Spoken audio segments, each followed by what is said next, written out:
తెలంగాణ రాజకీయాల్లో ఇప్పుడు కీలకమైన చర్చ జరుగుతుంది. తెలంగాణలో పసుపు జెండాలు, టీడీపీ మద్దతుదారులు ముఖ్యమంత్రి రేవంత్ రెడ్డి వైపు ఎందుకు చూస్తున్నారు?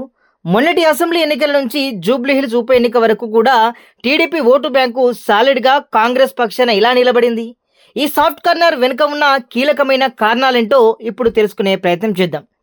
టీడీపీ మద్దతు రేవంత్ వైపు మళ్ళడానికి ప్రధాన కారణం గత టీఆర్ఎస్ అధినాయకత్వం చంద్రబాబు నాయుడును పదే పదే లక్ష్యంగా చేసుకోవడం.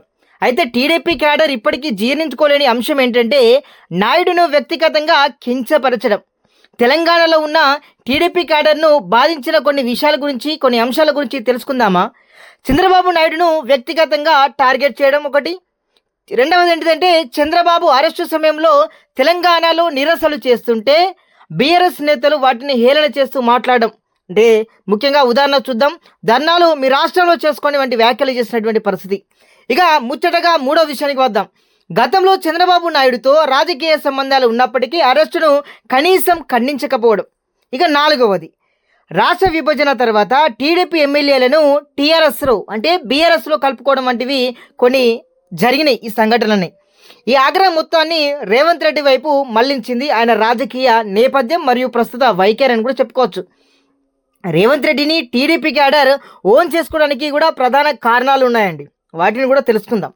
ముఖ్యంగా రేవంత్ రెడ్డి తాను చంద్రబాబు నాయుడు శిష్యుడే అని, ఆయన తయారు చేసిన నాయకుడే అని కూడా గర్వంగా చెప్పుకుంటున్నారు రేవంత్ రెడ్డి.